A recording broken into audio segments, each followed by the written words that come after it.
नमस्कार, मैं प्रियंका और आप देख रहे हैं इंडिया अपनी खबर। उत्तर प्रदेश की राजनीति लंबे समय तक जातीय समीकरणों के इर्द गिर्द घूमती रही है। चुनाव आते ही चर्चा शुरू हो जाती है कि कौन सी जाति किस पार्टी के साथ जाएगी और किस सामाजिक गठजोड़ से सरकार बनेगी। लेकिन पिछले कुछ चुनावों ने यह संकेत दे दिया है कि अब प्रदेश की राजनीति सिर्फ जाति तक सीमित नहीं रह गई है। महिला मतदाता, पहली बार वोट डालने वाले युवा और सरकारी योजनाओं के लाभार्थी ऐसे नए वोट बैंक बनकर उभरे हैं जिन पर सभी राजनीतिक दलों की नजर है। आइए समझते हैं कि आखिर 2027 के विधानसभा चुनाव में कौन से वोट बैंक सबसे ज्यादा निर्णायक साबित हो सकते हैं और किस पार्टी की रणनीति किस वर्ग पर केंद्रित है। एक समय माना जाता था कि महिलाएं परिवार के राजनीतिक रुझान के अनुसार मतदान करती हैं, लेकिन पिछले एक दशक में तस्वीर काफी बदली है। महिलाओं की मतदान में भागीदारी लगातार बढ़ी है और कई चुनावों में उनका मतदान प्रतिशत पुरुषों के बराबर या उससे अधिक भी रहा है।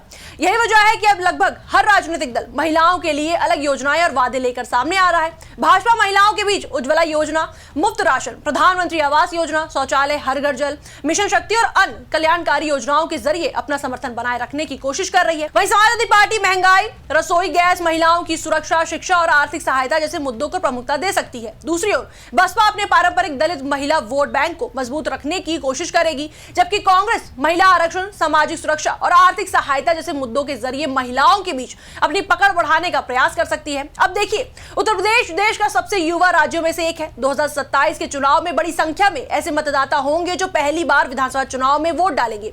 ऐसे में युवाओं का रुझान किसी भी पार्टी के लिए जीत और हार का अंतर तय कर सकता है। युवाओं के सामने रोजगार, सरकारी भर्ती, प्रतियोगी परीक्षाएं, पेपर लीक, स्टार्टअप, डिजिटल अवसर और कौशल विकास जैसे मुद्दे सबसे अहम है। पिछले कुछ वर्षों में भर्ती परीक्षाओं और पेपर लीक को लेकर हुए विवादों ने युवाओं के बीच इन मुद्दों को और महत्वपूर्ण बना दिया है। लोकसभा चुनाव 2024 के दौरान भी रोजगार और युवाओं से जुड़े मुद्दे प्रमुख चुनावी बहस का हिस्सा रहे थे। ऐसे में 2027 में सभी दल युवाओं को अपने पक्ष में करने की कोशिश करेंगे।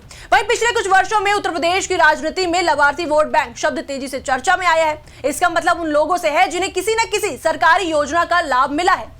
इसमें मुफ्त राशन, उज्ज्वला योजना, प्रधानमंत्री आवास योजना, किसान सम्मान निधि और आयुष्मान भारत जैसी योजनाओं के लाभार्थी शामिल हैं। कई चुनावी विश्लेषण में यह भी माना जा रहा है कि कल्याणकारी योजनाओं ने मतदाताओं के एक बड़े वर्ग को प्रभावित किया है। हालांकि राजनीतिक जानकार ये भी मानते हैं कि हर चुनाव में इसका असर समान नहीं होता है और स्थानीय मुद्दे, उम्मीदवार की छवि तथा महंगाई, बेरोजगारी जैसे विषय भी मतदाताओं के फैसले को प्रभावित करते हैं।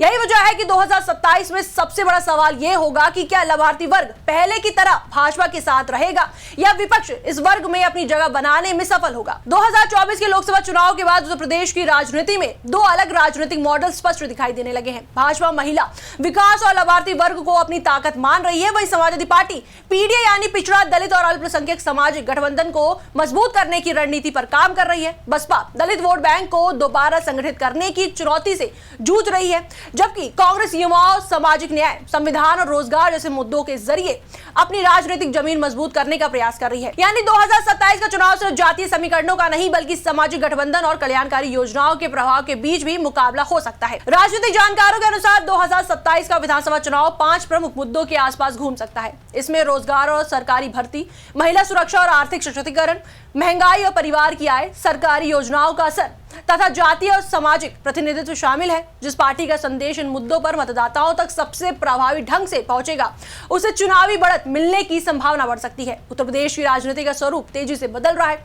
जातीय समीकरण आज भी महत्वपूर्ण है, लेकिन अब उनके साथ महिला मतदाता, युवा वोटर, सरकारी योजनाओं के लाभार्थी और स्थानीय मुद्दे भी चुनावी नतीजों को प्रभावित करने वाले बड़े कारक बन चुके हैं। इसी कारण 2027 का विधानसभा चुनाव पहले की तुलना में अधिक दिलचस्प और चुनौतीपूर्ण माना जा रहा है। अब सबसे बड़ा सवाल यही है कि क्या सत्ता की चाबी किसी एक जाति के पास होगी या फिर महिला, युवा और लाभार्थी वोट बैंक का संयुक्त फैसला उत्तर प्रदेश की अगली सरकार तय करेगा। इस पर आपकी क्या राय है, हमें कमेंट सेक्शन में जरूर बताएं। वीडियो को लाइक करें, शेयर करें और मेरे चैनल को सब्सक्राइब करें।